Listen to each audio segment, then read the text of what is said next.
Creativity is one of those things which I think a lot of people see as this elusive, mystical thing which some people have and some people don't. A lot of people break it into probably two things, you know, people who just have this outpouring of creativity and it just kind of pours out of them and they're envious. And then there's the other people that look and think it's what you have to suffer and struggle to get creativity out. You know, it's a habit, you have to show up for it and turn up. It's like a job almost. You get as many ideas going and some of those ideas will work, some of those ideas, you know, they just don't go anywhere, but some of the time those ideas that you didn't think were working come back at a later date and they play a major role in something else you're working on. A lot of the time I don't know what I'm doing when I'm sitting there, and that's the best place to be. I think that's where the unexpected happens. My background is mostly piano and singing, and I used to sing a lot of covers like Billy Joel, Elton John. I love that type of singer-songwriter music, and I played in many bands playing covers, you know, over the years. I love 80s retro music. Thanks to my sister, actually. She had a record collection when I was like about 8 years old.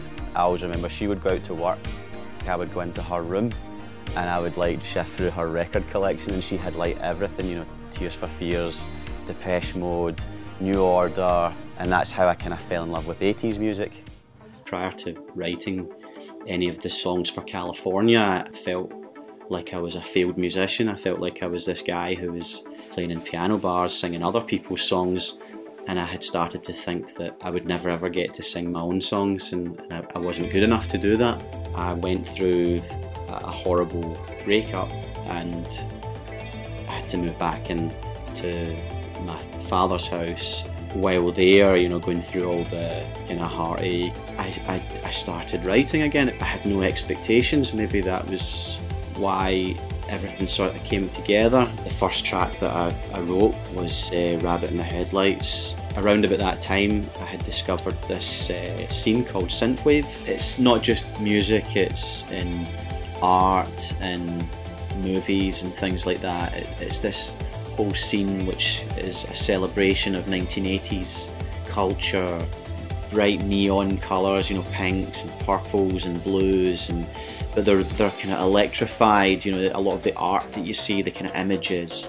There's something really warm and fuzzy about it and nostalgic. First artists that I heard from that were people like Betamaxx, The Midnight, FM84, and I discovered all these other things like the movie Drive, which is a huge influence on the synthwave scene. I was just completely overwhelmed with like this whole like aesthetic of taking 1980s music that's, you know, really retro sounding, but it was repackaged in a modern, fresh way with modern production. When I was, you know, at high school, I couldn't make the kind of music that I was listening to because I was 10 years too late. At that time there wasn't really a sort of retro anything at that point. So I discovered that music and I decided that I was going to write, you know, an album, or at very least some songs in the kind of style of music that I wanted, that was what I grew up listening to. When I finished Rabbit in the Headlights, I sent the song off to NewRetroWave, and you know, a few weeks went by and then I got an email back saying they loved the song and they wanted to put it up on their station. So I was absolutely overjoyed and completely over the moon, you know, I was very happy. I was a fan of a band called the New Division, and I became friends with the man behind that, John Kunkel. He introduced me to one of his friends, James Meays, who is the man behind Missing Words. He said, you know, why don't you come over here? And I'd always wanted to come here, so I kind of decided to come over here and finish the rest of my EP over here in California. While I was recording my EP, California, I used Propeller Head Reason. I love Reason. I've used it since 2.5. The first time I got Reason was, I think it was around about 2004, and I sold my entire hardware setup.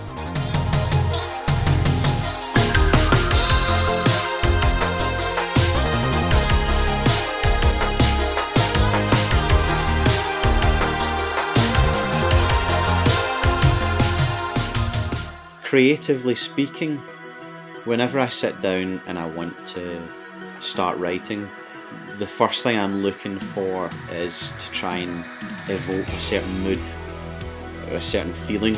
So I'll sit down and usually go through my folder of patches of sounds basically that I have collected that are my favourite patches, sounds that I've maybe found that are presets, or maybe sounds that I've created, and just, you know, find something which resonates with me, you know, maybe a 32 bar loop, and then from that I'll start to form the crux of what I'm looking for.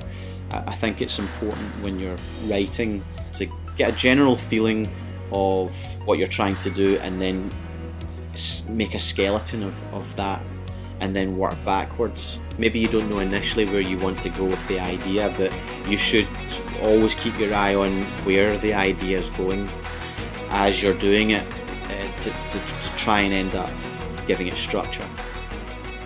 I think initially I thought I was going to go to Los Angeles and record this album and make a music video, and then I would go home and that would be it, and that was the be all and end all of it. You know, I would go back to my normal life. But in actual fact, really what I was doing was I was going over there and meeting a lot of really great people that became now really great friends of mine, and I met my now wife over there, and just all these wonderful things happened because I was open to it. I'm a big believer in, you know, saying yes to doing things. Maybe you don't get the thing that you initially thought you were going to get, but it does lead you in a direction which kind of takes you closer, if that makes sense.